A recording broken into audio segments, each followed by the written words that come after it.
Ladies and gentlemen, welcome to the Lion's Den Show. And here's your host, Cody Robert Judy. Welcome to the Lion's Den Show. I'm your host and your toast, Cody Robert Judy. Cheers, it's good to be with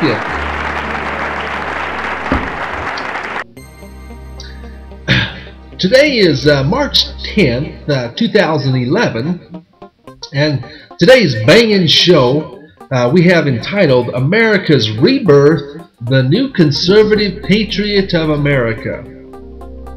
Democrat and Republican control upon Americans for power has resulted in a policy of what I'm calling silent plunder, not by the party who was in the majority or in control of the houses of Congress and the White House, but rather by the party who was not in majority or in control in the White House. The result of this ultimately has been the total devastation of our Constitution, rule of law, seen ultimately by the occupant of the White House who is there because Democrats and Republicans have so little regard for our Constitution's demands of a natural-born citizen, and Obama has been allowed to sit in the office of the president. Now, you may say my theory is up in the night, the silent plundering of America by the party trying to arrest power, but I tell you it is true. Nowhere has this become so clear but to see and hear the Republican-controlled House conduct business as if all was well in the White House, and Obama was qualified to sit in the company of past presidents of the United States. There comes a time in every vehicle's life when the owner finally says, hey, it's not worth fixing, and just goes out and buys a new car. Well, the time has come for America to shore up the foundation of the broken houses we call Republicans and Democrats by laying them aside for a time and not bestowing the honor of the presidency upon either of these parties. I say to the American people, there is no other way to discipline the host of congressmen and senators and governors and state legislatures who have idly sat by watching Obama in the White House without so much as a hint of defending the bulwark of our Constitution, demanding the qualifications of the U.S. President.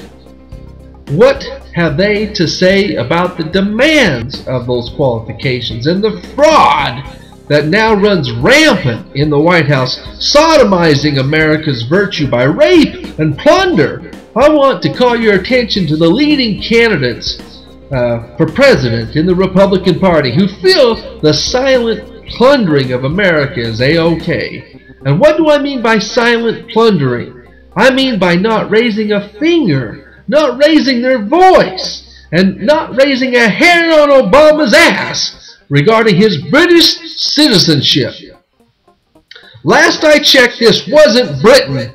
This is the United States of America, and it was by the holy auspices of our Creator God that we were established here as a nation born of freedom and liberty with a new standard of law we call the U.S. Constitution. According to the February 15, 2011 poll conducted by Public Policy Polling, 51% of the GOP primary voters erroneously think Mr. Obama was not born in the United States. Yet their leaders are not moving to hold any kind of a qualification hearing in the House's Judicial Subcommittee. That tells you the GOP leaderships are way off base with their own constituents. Any thought that the birther theory has been put to rest can be thrown out the window with this poll, said Dean Devnam, president of Public Policy Polling.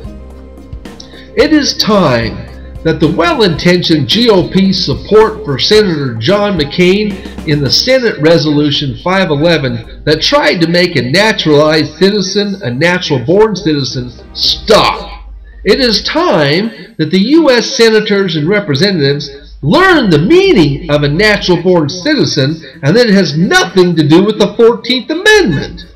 The framers wrote the clause in 1787, and the 14th Amendment was passed in 1868. There is no indication in the text of the amendment, its history, or in any court's decision that suggests that the amendments changed Article 2's natural-born citizen clause. But I have letters from my own U.S. senators, including Senator Hatch from Utah, who once chaired the Judicial Committee of the Senate, that shows them falling flat on their faces, defending this as if they were defending the fact the earth was flat, with the globe of the world sitting right in their office behind them.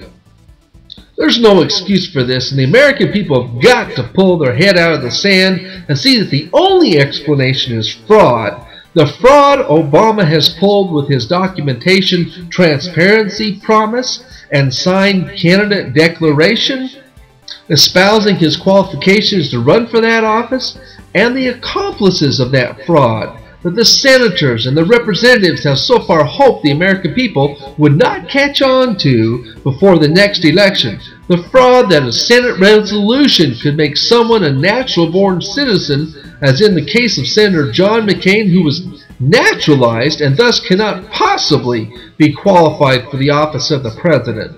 Well, I say the game is up. Now, you communistic trough feeders, until you want to get out of the slop and trough of Obama, you are in the muck and mire with him up to your eyeballs. The Republicans and Democrats know that they have lost the legal arguments on presidential eligibility and are desperately trying to wiggle out of the consequential predicaments they find themselves in now with America catching on. This is analogous to the current death rows of Colonel Gaddafi in Libya. These idiots are trying to go down with a fight for their stained egos. They are proving more valuable to them than the Constitution of the United States and the future generations of the United States that are selling down the road in the process. I only wish they had fought for the Constitution as they have fought for their slop in the trough of Obama. I tell you, the American people are on you, traitors and tyrants, and you will not be allowed to trash our Constitution. We're going to carry out a rigorous investigation of everyone who has played a part in the insult and assault to the law of we the people. The guilty culprits are going to be identified, vilified, and disdained as an enemy of the Republic for which we stand. There is not going to be any hiding place for this criminal cabal here in the United States, so help us God. While Mitt Romney edged out Huckabee for the top slot best suited for to be president, nowhere is Romney in Romney's latest March 8th op-ed published in the Boston Herald 2011 entitled "Why He's Failing Obama and How to Get It Right." Mitt Romney rolls out Obama's misery index. Nowhere does Romney make a stand for the presidential qualifications of our Constitution. Now, I ask 51% of the Republicans, how can you want a presidential candidate who has no balls for the Constitution, who hides and skirts the issues like he's protecting the social communist Marxist radical himself? It's not like the principle of the Constitution interferes with Obama's Islamic religion or anything. It's his British citizenship, stupid, that we all know disqualifies him from being an occupant of the White House. This is not going to stand with America. No, it's not going to stand. No, no, no. It's not going to stand. Because it's wrong, wrong, wrong. With this kind of report, it's a wonder Mitt Romney isn't seriously considering Hillary Clinton as his vice presidential running mate. Is that what you're going to do? Because really, there isn't any difference between what the Republicans and the Democrats are pulling when it comes to this most important issue of our time, and that's whether we have a president with the balls to stand up for the Constitution and the Republic in the most blatant fraud of our history. This is not the conservative leadership we need right now in America. And I'm telling the Republican Party, stay home. Don't even come out. I'm going to make you look sick. Don't even come out in this arena, because you're going to lose. You're going to lose big time. You're going to look sick. And you deserve to lose because you have no courage and you won't take a stand for our Constitution. That's your record. I live with mine. You can live with yours. There is not a natural-born citizen in this whole United States that needed Congress's approval for it. And that is a hard fact. My name is Cody Robert Judy, and I'm running for president. I want every patriot in America to cowboy up and spur them in the guts.